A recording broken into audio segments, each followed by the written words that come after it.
नमस्कार।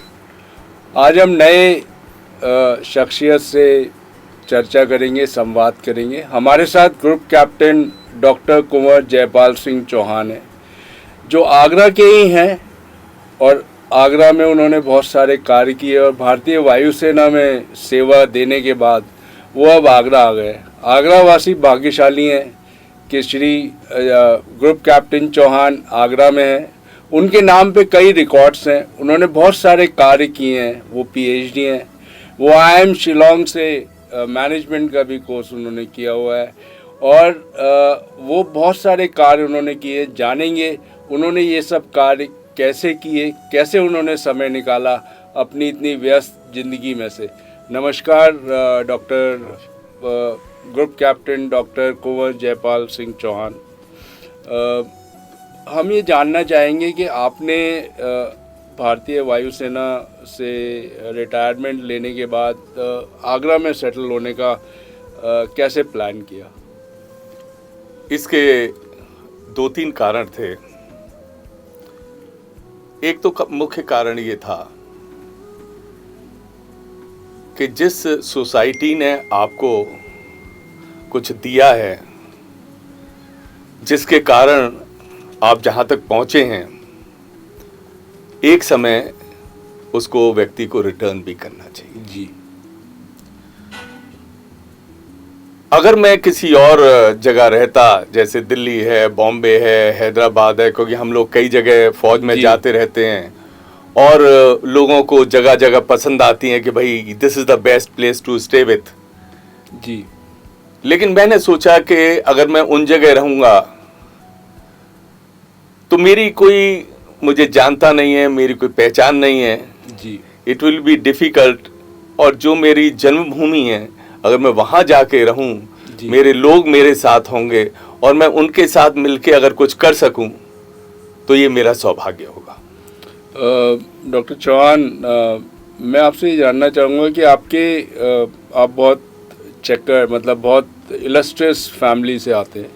आपके फादर स्वतंत्रता सेनानी थे, सोशल वर्कर भी थे, लॉयर भी थे और वो पढ़ाते भी थे।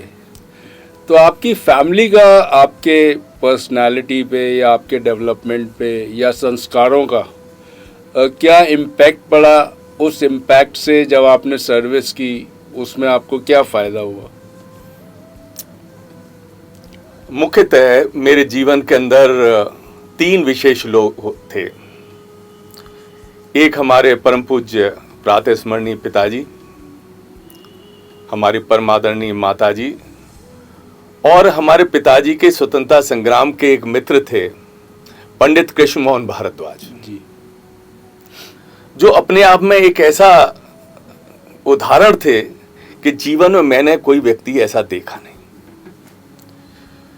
पंडित कृष्ण मोहन भारद्वाज पथवारी बेलनगंज में रहते थे जी, और हाथ के कते हुए सूत के कपड़े पहनते थे, मोटे। शाम को उनकी जो महफिल जमती थी जी, उस महफिल के अंदर हम देखते थे, हम छोटे थे, कि आपके जो कचरा बीनने वाले रैक पिकर्स, आपका जो मोची है वो जी, भिखारी है वो उनके साथ उस महफिल के अंदर होते थे और जो वो खाते थे, जो वो पीते थे, वो उनको भी देते थे। जी। उनका हमारे बड़ा कंट्रोल था हमारे ऊपर। अगर हम पथ से जरा सा भी इधर उधर होते थे जी, तो उनके कोप भाजन का शिकार होते थे और बड़ा स्नेह रखते थे। तो एक तो ये हमने उनके जीवन से एक साधारण व्यक्ति, मानव किसे कहते हैं, एक तो हमने वो सीखा। जी। दूसरा, हमारे परम पूज्य पिताजी, हमारे बाबा ठाकुर मेघ सिंह जो थे, वो स्वतंत्रता संग्राम सेनानियों के लिए धन की व्यवस्था करते थे, उनके खान पान की व्यवस्था करते थे। और हमारे पिताजी जो थे जी, राम सिंह चौहान जी, स्वतंत्रता संग्राम सेनानी, उनके साथ अपनी बाल्यावस्था में, क्योंकि छोटे थे इसलिए कोई शक नहीं करता था, ये धन और बाकी चीजों को इधर से उधर ले जाना करना वो करते थे और उसमें गिरफ्तार भी हुए, यात्राएं भी सही। साथ में वो हमें आर्य समाज के जो फंक्शन हुआ करते थे उनके अंदर ले जाते थे, हालांकि हमको नींद आती थी जी, लेकिन वो भी जानते थे कि छोटे हैं, इतना वो नहीं होगा। लेकिन जो बीज संस्कार हमें मिले, क्योंकि मैं समझता हूं एनी रिलीजन, कोई भी चीज जो है इंसान को कर्मठ इंसान बनाती है, कर्मयोगी बनाती है। जी, तो वो जो एक पढ़ा, साथ में हमारी माता श्री, किसी भी चीज को उन्होंने पिताजी से छुपाया नहीं। जी, हमारा जो लालन पालन था, इट वॉज काफी उससे होता था, लेकिन साथ में एक चीज और थी, पिताजी ने वो और माताजी ने वो बीज बोए कि अगर आपको घमंड करना है तो अपने सामर्थ्य का घमंड करिए। जी, आजकल जो बच्चे हम देखते हैं, they are well so protected by the parents जी, कि वो अपने माँ बाप के पैसे पे, उस पे एक झूठा दंभ भरते हैं। लेकिन हमारे माता पिता ने कहा कि भाई अगर दंभ भरना है तो अपने सामर्थ्य पे भरिए। जी, ऐसा ना हो कि आज तो आप खूब ऐशो आराम कर लो और कल अगर उस स्थिति पे नहीं पहुंचे तो आपको बड़ा कष्ट होगा। तो आपको और समाज के लोग आपको ताना देंगे। जी, that's why you make your own standing. जी, सिखों के दशम गुरु ने बहुत अच्छा एक कहा है, और जिसका कि पिताजी ने हमें कूट कूट के भरा, वो था, दे शिवावर मोही ऐहे शुम कर्मन ते कबहु न टरो, न टरो जब जाए लड़ो, अरे सो निश्चय कर अपनी जीत करो। कि हे परमात्मा, तू मुझे वो वर दे कि अपने कर्मों से मैं कभी ना हटूं, और जो मेरे अंदर बुराइयां हैं उनसे अलग हटके, उनसे युद्ध करके, दे शिवावर मोही है शुभ कर्मन ते कबहु न टरो जब जाए लड़ो, अरे सो। अरे सिर्फ हमारा जो सीमा पे दुश्मन वो ही नहीं है, हमारे अंदर जो बुराइयां हैं, जो हमें ऊंचाइयों पे पहुंचाने के लिए रोक रही हैं, वो भी जो है हमारी दुश्मन है। जी, सही कहा आपने। तो जीवन से हमें उस चीज को निकालने की परम आवश्यक, और जिसने ये मूल मंत्र धारण कर लिया, इसका इज द लिमिट। जी, ओके। जब आप कॉलेज करके फौज में आप सेलेक्ट हुए, तो ये डिसीज़न आपका नेचुरल डिसीज़न था या ये फोर्स आपको किया था कि आप फौज में जाएं? वैसे आप एनसीसी में भी काफ़ी एक्टिव रहे, आप नेशनल लेवल तक भी गए, और ये फौज में कैसे, आपने क्या एग्ज़ाम दिया या जो आपके पास एनसीसी सर्टिफिकेट था उसकी वजह से आपको फैसिलिटी मिली कि आप, इसके बारे में थोड़ा दर्शकों को बताइए। मुझे फौज में जाने का शुरू से ही बड़ा चाम था। जी, और मैं भी, क्योंकि परिवार के अंदर बड़ी शौर्य गाथाओं के चर्चे होते थे, जी, हमारे आगरा के रुद्रमुली के ब्रिगेडियर रणवीर सिंह के बारे में बातें होती थी, जी, saviour of Kashmir brigadier Rajendra Singh. अगर बहुत कम लोगों को पता है कि अगर ब्रिगेडियर राजेंद्र सिंह इस पवित्र भूमि पर नहीं होते तो कश्मीर कभी भी इंडिया का हिस्सा हो नहीं सकता था। जी, एक बहुत लंबी कहानी हो जाएगी, मैं शॉर्ट में ये कहूंगा कि हरि सिंह, महाराज हरि सिंह की सेना में वो सेनापति थे, जी, और जब कबायलियों ने अटैक किया, हिंदुस्तान आजाद हो गया, तो 75% जो लोग थे वहां पे, जी, वो लोग या तो पाकिस्तान के साथ चले गए या उन्होंने कबायलियों से हाथ मिला लिया। जी। तो ये महाराज आपका हरि सिंह को स्टॉल डाउन करना, ये इंस्पिरेशन जी, था जी, आपका फौज में जाने जी। के लिए। 5 days he continued fighting at Uri till with only less than 100 people, जी, जब तक कि हिंदुस्तानी सेनाएं वहां ना पहुंच गई। सो ये एक वो था कि मैं करूं तो उसी में अब ना रास्ते कैसे होने चाहिए। तो जो मैंने शुरू में कहा, दे शिवावर मोही, आपको शुरू से ही अपना तैयार करना पड़ेगा, किस तरीके से मेरा रास्ता बनेगा। तो मैंने सोचा कि एनसीसी ली जाए। जी, एक एनसीसी ऐसे ही नहीं कि भाई आपने एनसीसी की वर्दी पहन ली, इतवार को परेड कर ली। You have to excel. और मुझे मोटिवेशंस होते थे। एक दिन एनसीसी में हुआ कि आगरा का एक हमारा कैडेट है, उसको chief of air staff Malpura dropping zone पे वो जंप करेगा पैराशूट से, उसको विंग पहनाएंगे। हम लोग सारे गए देखने के लिए, हम लोगों ने बड़ा हर्षित थे, लेकिन साथ में मन में था कि परमात्मा अगर अगली साल अगर मैं हूं इस जगह तो कैसा रहे, तो कैसा रहे। और मैं उनके पास गया, अपने कहा भाई साहब हमें तरीका बताइए कि what are other requirements, and from that day itself I started preparing, and God was kind enough, next year I was the person to be jumping. And उसके बाद बेस्ट, हमें पता लगा बेस्ट कैड सिलेक्शन होता है। तो आगरा से best CAD के हमने क्या क्या रिक्वायरमेंट हमने वो पूरी करी, मेहनत करते थे। उसके बाद हम आगरा से बेस्ट कैड तो हो गए, हम लखनऊ पहुंचे। लखनऊ में भी हमारा बेस्ट कैड सिलेक्शन हो गया। उसके बाद हम दिल्ली पहुंचे। अब दिल्ली में हम हर जगह ये देखते थे, लखनऊ का आपको बताता हूं किस्सा, कि हमने देखा कि जो बाकी कैडेट्स हैं बेस्ट कैडेट्स के कंपटीशन के लिए आए हैं, उन सबसे हम ऊपर हैं। But that was not a stop, I have to improve myself day by day in each this thing. लेकिन जो कानपुर का कैडेट है, उसकी जो राइफल ड्रिल है लाजवाब है। वो इस कदर से ऊपर फेंकता था और करके वो चमत्कारी, वो हमारे अंदर नहीं था। तो हमने कर लिया कि अगर हम मात खाएंगे तो यहां मात खाएंगे। तो हमने क्या किया, बाकी कैडेट तो लंच करने के बाद आराम करते थे और हम टेंटों के पीछे जाके एक बांस लेके और अपनी प्रैक्टिस किया करते थे।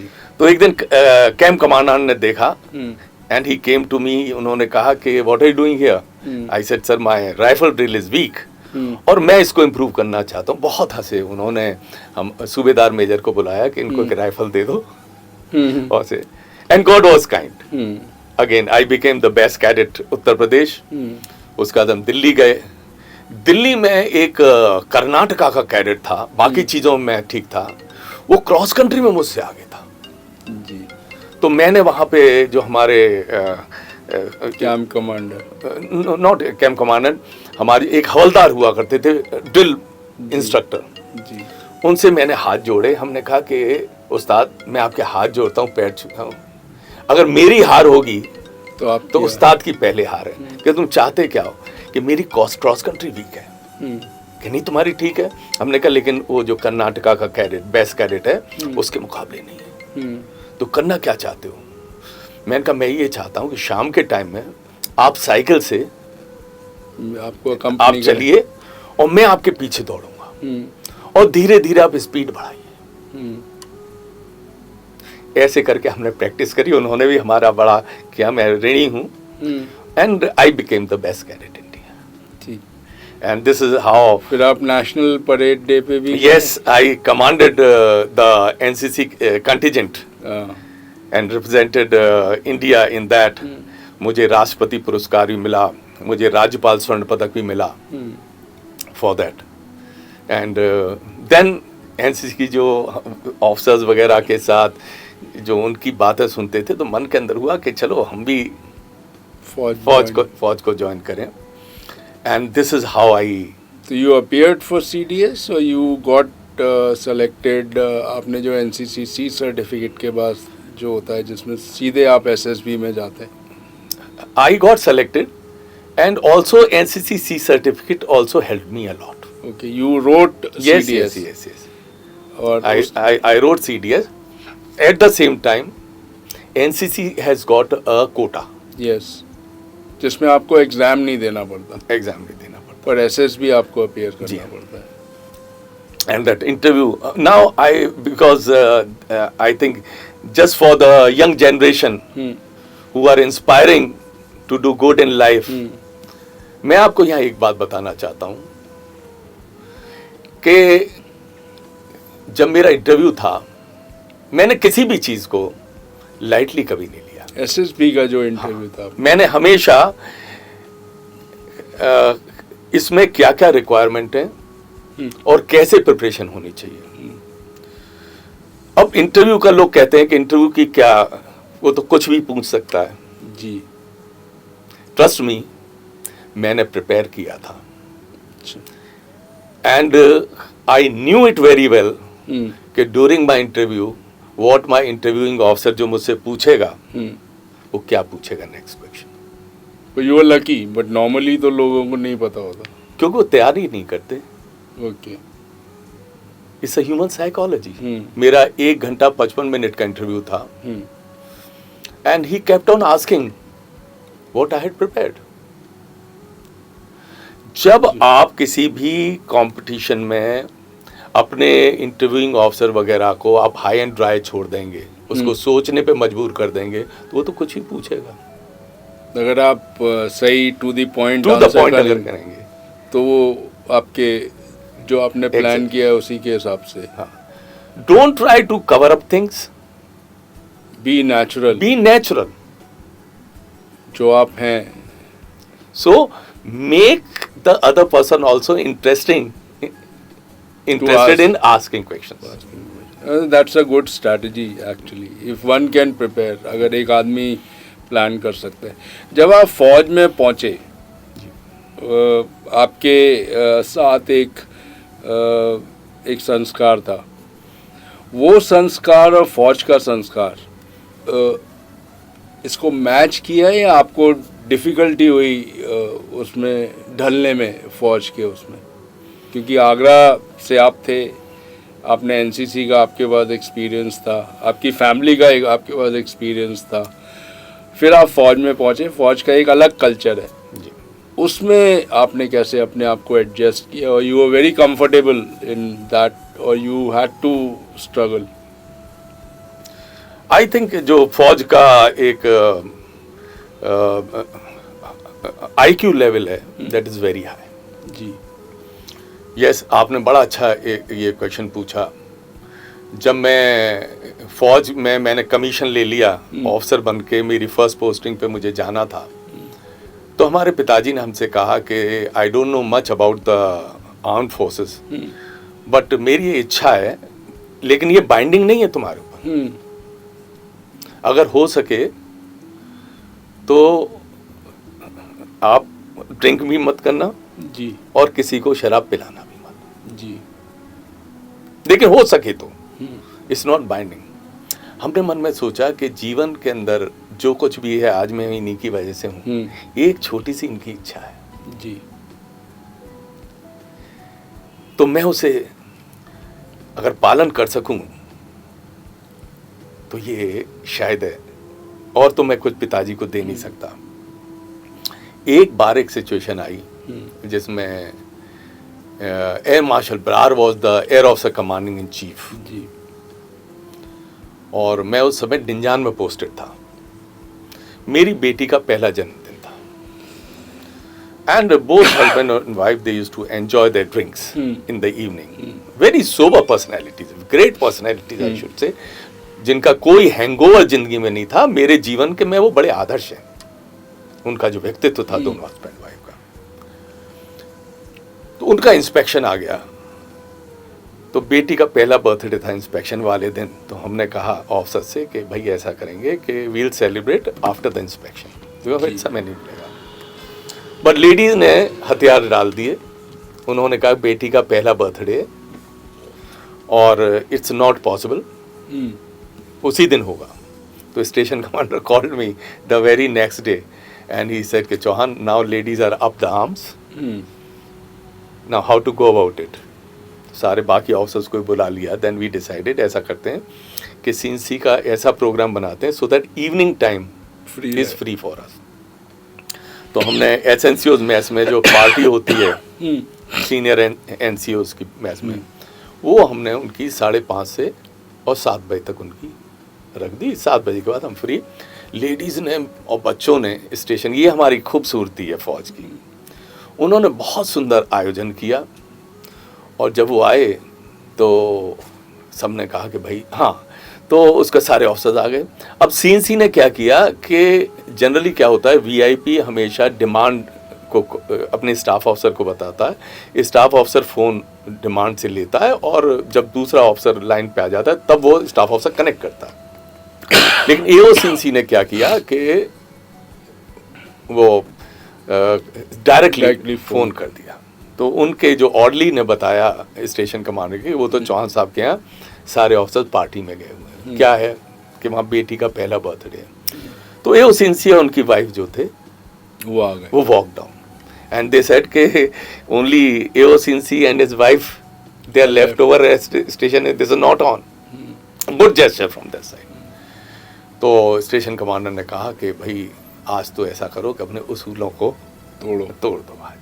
See, such a senior officer has come without invitation to your house, that too आपकी बेटी को ब्लेस करने के लिए। तो शर्मा साहब मैंने बड़ा सोचा और सोचने के बाद मेरी आत्मा ने गवाह नहीं।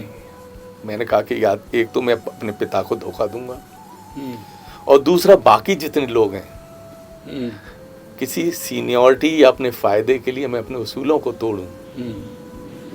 तो I went to a marshal Brar and Mrs Brar, I said कि sir what is your drink. फौज के अंदर एक और दस्तूर है कि a junior never ask the drink और food of the senior officer. They should be known, आपको पहले से पता होना नहीं है तो आप स्टाफ ऑफिसर से पता करिए कुछ है। तो सीएनसी को थोड़ा वो लगा and he looked at me that the squad, तब मैं स्क्वाड्रन लीडर हुआ करता था, कि स्क्वाड लीडर से अच्छा सीनियरिटी जाए। तो उन्होंने ऊपर से नीचे तक देखा और बड़ा सरकास्टिकली कहा वेटर की तरफ इशारा करके कि you go and ask the waiter, he will tell you. तो मैंने कहा कि सॉरी सर, मैं अपने घर पे किसी को ड्रिंक सर्व नहीं करता। तो मिसेस ब्रार को बुला लगा कि वो बिना इनविटेशन के आए थे। तो उन्होंने कहा कि is it wrong that all those people who drink they are the bad elements? मैंने कहा कि नहीं, ऐसा नहीं। जो पीता है वो उसके 1000 गुण बता सकता है और जो नहीं पीता है 1000 अवगुण बनाए। माई इज नॉट। जिस चीज़ को मैं जहर समझता हूँ वो मैं उसको अपने हाथ से अपने प्रियजनों को कैसे, तो इस दुविधा से आप ही मुझे निकाल सकते हो। And it was so nice. उन्होंने मिसेस ब्रार ने कहा कि थैंक यू सो मच, आज के बाद कभी भी हम नॉन ड्रिंक करके यहाँ जाके ड्रिंक नहीं करें। जी, very good of them. So I maintained whatever the thing is. Apart from that, let me tell you one thing more. जो आपने कहा संस्कारों का, जो हमारी संस्कृति है, जनरली आपने देखा होगा कि लोग जो हैं क्रिब मारते हैं, बुराइयां करते हैं कि देखो अंग्रेजी राज्य के और कानून चल रहे हैं, कैसा कानून है ना, 100 साल पुराना, 150 साल पुराना है। सर्विस में मेरे सामने ये चीज़ें आई, कई मैंने देखा कि जो रूल्स वगैरह थे वो ठीक मुझे नहीं लगते थे। लेकिन एक चीज़ मेरे दिमाग में हमेशा रहती थी, जिस किसी ने ये बनाए हैं वो मूर्ख तो था नहीं। हाँ, सही बात है। उसने अपना दिमाग अकेला उसने नहीं, कितने लोगों ने इसको पढ़ा होगा, आज तक चले आ रहे हैं। इसका मतलब है there is substance in it. तो मैं क्या करता था, मैं जो चीज़ मुझे गलत दिखती थी मैं उस पर रिसर्च करता था जी, और लिखता था कि ऑन व्हाट ऑल पॉइंट्स कहाँ ये गलत है और किस अथॉरिटी पे गलत है जी। तो कई जगह मैंने पाया there used to be contradiction in authorities. अच्छा, एक पॉलिसी कुछ कहती है, दूसरी पॉलिसी कुछ कहती है, तो देयर कॉन्ट्रडिक्शंस हैं। तो अथॉरिटीज करके ये, और कभी कभी क्या होता है कि वक्त के अनुसार भी मीनिंग बदल जाती है। तो ये मैं रिसर्च वर्क करके तो हमेशा क्या करता था, एक तरफ what is the present this thing, इसके अंदर अनोमलीज क्या है, अनोमलीज सही क्या होनी चाहिए, देन एक पूरा ड्राफ्ट उस पॉलिसी का कैसा होना चाहिए, वो करके I used to send across. और to your AOC, not AOC, it's to the higher echelon. There's a chain. You can write a service paper. okay, You can write a paper which and can go up to ministry को अगर बदलने अपना कानून तो ministry के पास जाएगा, ठीक, government of India के पास। आज तक जितने भी मैंने पॉलिसीज वगैरह के ऊपर लिख के भेजा, आपको जान के खुशी होगी, not a single came back without approval. Very good, मतलब इट्स अ क्रेडिटेबल। लेकिन इसके लिए मेहनत बहुत करनी हाँ, पड़ती है। मेहनत तो आपको बिना मेहनत किए तो नहीं होगी। पर मैं एक बात आपसे जानना चाहूँगा, फौज में आप इतना इंटेंस होता है, लेकिन आपको ये वक्त कैसे मिला जो आपने 8 वर्ल्ड रिकॉर्ड, आपने बुक्स लिखी, आपने पीएचडी करी, आप आईआईएम शिलोंग में भी गए, तो ये क्या फौज ऐसी अपॉर्चुनिटीज़ देती है या ये इंडिविजुअल पे भी डिपेंड करता है कि वो क्या कर सकता है? सी इट्स बोथ, इंडिविजुअल पे तो डिपेंड करता ही है। जी। जब मैंने फौज ज्वाइन करी थी तो उस वक्त मैं एमए प्रीवियस में था, एमए प्रीवियस का भी एग्ज़ाम नहीं दे पाया था जी। मैं ट्रेनिंग पे चला गया। मैंने उसके बाद लेकिन एक ललक, एक इच्छा थी कि टू ग्रो माई सेल्फ, जी। और पढ़ाई जहाँ तक सवाल है वो आपको कुछ दे के ही जाती है। जी।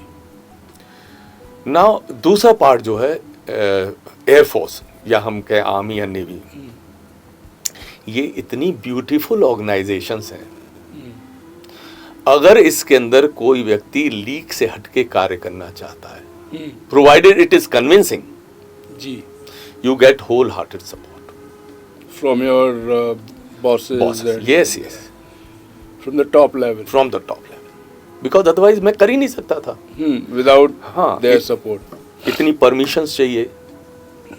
अब जैसे एक मेरा वर्ल्ड रिकॉर्ड था, आउट ऑफ दीज जो 8 वर्ल्ड रिकॉर्ड हैं उसमें एक वर्ल्ड रिकॉर्ड था largest adventure festival in the world, जिसके अंदर साउथ अफ्रीका का मैंने रिकॉर्ड तोड़ा था। और आज तक यूएस, जापान वगैरह जो कंट्रीज हैं, आज तक वो मेरा रिकॉर्ड नहीं तोड़ पाई हैं सिंस 2010। 10,547 पार्टिसिपेंट्स थे कंटिन्यूसली 10 दिन तक, ये डिफरेंट एडवेंचर एक्टिविटीज एक ही जगह जो हो रही थी। ये फौज के थे या सिटीजन, सिविलियंस? सिविलियंस भी थे, फौज के भी थे। पूरे हिंदुस्तान में से थे या वर्ल्ड के भी थे? No, they were only Indians. आस पास school, colleges, civil public, army, CRPF, BSF, जो वहाँ शिलोंग के आसपास लोग थे, जी, वो सब 10 दिन अलग अलग एडवेंचर एक्टिविटीज में। अब इसके अंदर पैसा भी चाहिए था, जी, इसके अंदर रिसोर्सेज भी चाहिए थे, क्योंकि ये लैंड, एयर और वाटर तीनों की एक्टिविटीज थी। इसके अंदर एयर एफर्ट चाहिए था, so service came readily available to me। हाँ, लेकिन एक चीज फौज के अंदर है, work should decide your working hours. Okay. ये नहीं कि आप इसमें करना चाह रहे हैं तो आप इधर ही चले। You have to also equally prove your worth in your profession. जी, प्रोफेशनल काम तो करना ही है। अगर आप प्रोफेशन के साथ में ये चीज करते हैं तो इस सोने में सुहागा हो जाता है। तो आपको मिला टाइम वो करने का? टाइम का मतलब है मेरे जो वर्किंग आवर्स हुआ करते थे मॉर्निंग में, that's what my children and this thing, morning में 7 बजे हमारा वर्किंग आवर्स शुरू हो जाते थे। And there never used to be a day कि मैं शाम को 8 या 9 बजे 10 बजे से पहले कभी आया हूँ। इससे लेट तो हो सकता हूँ, इससे जल्दी नहीं आ सकता। इससे जल्दी नहीं आया। एक और आपको बताऊं, जो अभी आपने कहा, जो मेरे 8 वर्ल्ड रिकॉर्ड, एक नेशनल रिकॉर्ड, और जितनी मैंने वेरियस बुक्स लिखी, एक चीज़ जो अमूमन लोग, बहुत ही प्यारी चीज़ है जिसको नज़रअंदाज कर देते हैं और उसे परटब होते हैं, वो है आपके क्रिटिक्स। जी, जब आप कोई कार्य करेंगे तो निंदक न्यारे राखिए। हाँ, बिल्कुल बिल्कुल, निंदक न्यारे राखिए। ठीक है, ये वाला जो है, अगर आपने जीवन के अंदर आत्मा, ये आपको इतना हेल्प करेगा। मैं क्या करता था कि कभी भी जो भी activity, your wife was a best critic और your daughter was your best critic? No, they were with me and advisers होते थे, लेकिन मैं क्रिटिक्स उनकी बात कर रहा हूँ जो लोग बुराइयां करते हैं आपके ऑर्गेनाइजेशन। हाँ, ऑर्गेनाइजेशन, इवन सिविल में लोग, सिविल के भी जो लोग होते थे, मैं वेरियस परमिशंस के लिए जाता था जी, सिविल अथॉरिटीज के पास। फ्रेंड हैं हु डोंट वांट के आप किसी गड्ढे में, कुएं में गिरे। जी, मन से। जी समझ गया। राइट और रॉन्ग, मैं भी गलत हो सकता हूँ, वो भी गलत हो सकते हैं, लेकिन उनका इंटेंशन हुआ। और एक है जो आपकी टांग खींचना चाहते हैं या उनको कुछ करना ना पड़े, इसलिए इसको आइडिया को अगर इंस्टॉल कर दें तो that is the best option. मैं क्या करता था, मैंने एक डायरी बना रखी थी और कोई भी व्यक्ति मेरी कामों को क्रिटिसाइज करता था, आप नोट कर, मैं नोट कर लेता था और रात को सोने से पहले उसको एक बार देखता था और उसका अपना आत्म मंथन, आत्मचिंतन करता था कि उसने ये बात सही कही है या गलत कही है। आप ये देखेंगे कई बार तो ऐसा हुआ कि जिस बारे में मैंने सोचा नहीं था, जो मेरी प्रॉब्लम्स आने वाली हैं, उनके बारे में आपको बता दिया, उनके बारे में उसने बता दिया, तो मेरा काम आसान हो जाता था। ये जो स्ट्रेंथ थी वो ये आपके संस्कारों से है, या आपने जो IIM शिलोंग में मैनेजमेंट का या पूना में जो आपने मैनेजमेंट का कोर्स किया, या ये दोनों का कॉम्बिनेशन था? आई थिंक कंट्रीब्यूशन सभी तरफ से था। हाँ, लेकिन सबसे पहले जो मैं कहूँगा वो है नींव। जो मैंने शुरू में ही कहा था कि आपको कोई भी रिलीजन हो या ये हो, वो आपको पूजा पाठ पे आप मत जाइए, वो आपको इंसान बनाता है और कर्मठ इंसान सही सही कह रहे हैं, कर्तव्यनिष्ठ बनाता है। और एक चीज और उसमें आती है कि अगर आपने संकल्प ले लिया और काम में लग गए तो परमात्मा ने आपको ऐसा बनाया है कि वो काम सफल हो। आपने कविता भी फौज में रहते हुए जी लिखना सीखा, या बचपन में कविता लिखा करते थे, कॉलेज डे में लिखा करते थे, या ये जो आपका स्ट्रेंथ या स्किल ये फौज में डेवलप हुआ या पहले से ही आपके पास? जब मैं स्कूल कॉलेज में था तब भी थोड़ा बहुत लिखता था जी, लेकिन एक प्रवृत्ति हर एक कोई अपने आप को अंडर एस्टिमेट करता है, बहुत नेचुरल है। और उसके अलावा जब आप दूसरे महान कवियों की आप रचनाएं पढ़ते हैं तो आप देखते हैं आपकी तो कहीं नहीं। तो हम लिखते थे और लिखने के बाद वो जिस कॉपी में लिख दी, जिस किताब, वो उसी में रह गई, खो गई। कुछ 3-4 लाइनें अगर आप लेकर आए हैं तो। So before that I just want to touch, जब ये कारगिल का युद्ध हुआ तो I was on the forefront. तो ऐसा हुआ कि मैंने कारगिल के ऊपर लिखना शुरू किया। तो मेरे जो साथ में दूसरे जूनियर में मुझसे, I was the senior most there officer, जो मेरे जूनियर ऑफिसर थे, तो उन्होंने क्या किया कि जब मैं अपनी ड्यूटी पे चला गया और वो वहाँ तक उन्होंने पढ़ने के बाद उनमें से he is no more now flight lieutenant Arora, N.K. Arora, he is no more, god bless his soul. उसने क्या किया, चुपचाप इस कविता को लेके और पंजाब केसरी में भेज दिया। अच्छा। और अमर उजाला में, आगरा वाले जी। पंजाब केसरी अमर उजाला ने क्या किया कि उसको एक बड़ा फ्रेम के साथ उसको पब्लिश किया। उसके बाद मुझे दूरदर्शन से, आकाशवाणी से वो कॉल आना शुरू हो गए कि भाई आप जो हैं अपनी रचना वो करिए। तो बट हम लोग फौजी ऐसे ही नहीं कर सकते, हम तो परमिशन लेनी पड़ती है। So I took permission, I got blanket clearance जी। और उसके बाद फिर मैंने अपनी रचनाएं पढ़ी। तो वो रचनाएं मैं आपको अभी उसकी कुछ लाइनें सुनाऊंगा, जो कारगिल युद्ध के अंदर जो मेरी कविताएं थीं उनको लोगों ने बड़ा पसंद किया। जो कॉफिन आ रहे थे जी शहीदों के, उनके ऊपर लिखा, दीवारों के ऊपर उस पर लिखा गया, बैनरों पे लिखा गया। तो वो मेरी रचना, मैं कुछ उसके अंश आपको सुनाना चाहूँगा। जब ये युद्ध शुरू हमारे पर थोपा गया तो मैंने अग्रिम पंक्ति पे जब मैं था मैंने लिखा था, स्वीकार युद्ध के आमंत्रण का हम करते हैं, स्वीकार युद्ध के आमंत्रण का हम करते हैं और तेरी हर एक गोली से स्फूर्ति पाते हैं। रणभूमि में होली का अपना गौरव है। होली तो सब खेलते हैं। रणभूमि में होली का अपना गौरव है और स्वर्ग से भी सुंदर यहाँ का मौसम है। रणबांकुरे, हमारे फौजी रणबांकुरे लालायत, लालच के साथ रणबांकुरे लालायत शादी का सेहरा बांधे हैं और खून से भरकर मांग भूमि की कितने शादी रचा चुके हैं। जी, बहुत बढ़िया, बहुत बढ़िया। ये कविता तो लंबी है, मैं छोटे छोटे पढ़ूंगा, बहुत समय हो जाएगा।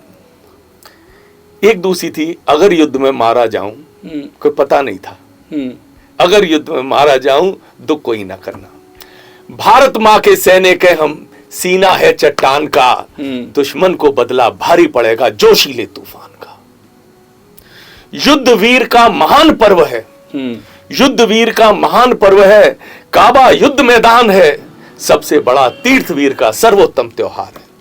बहुत बढ़िया। अगर कहीं मैं मारा जाऊं, अगर कहीं मैं मारा जाऊं दुख कोई ना करना, और भारत में फिर से जन्मूं ये दुआ प्रभु से करना।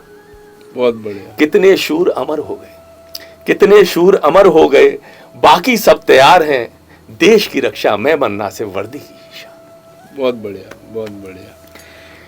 इसके बाद आपने देखा होगा शत विकसित शव जो थे हमें लौटाए गए थे, कैप्टन बत्रा वगैरह के आंखें निकाल दी गई थी, कान निकाल दिए गए थे। तो उसमें ये मैंने कविता लिखी थी, हमारे जितने देवी देवता हैं मंदिरों के अंदर हैं, और लेकिन सबके पास हथियार है, शांति दूत है, उनका एक एक चीज जो है वर्ण करने योग्य है, लेकिन वो मंदिर के अंदर है, शक्ति है, एक शक्ति मंदिर के अंदर। तो वो लिखा था, बहुत हुआ अब शक्ति को मंदिर से बाहर आने दो, बहुत हुआ अब शक्ति को मंदिर से बाहर आने दो, पाकिस्तान में भोले शंकर को तांडव नृत्य दिखाने दो, फड़क रही हैं बाहें अब, फड़क रही हैं बाहें अब, तलवार हमें उठाने दो, अभिमानी दम्भी दुश्मन का शीश हमें गिराने दो। बहुत बढ़िया। घायल पड़े वीरों के जख्मों पर हमको दवा लगाने दो, घायल पड़े वीरों के जख्मों पर हमको दवा लगाने दो, शांति के पुजारी भारत को दुर्गा की भी परिभाषा समझाने दो। बहुत बढ़िया।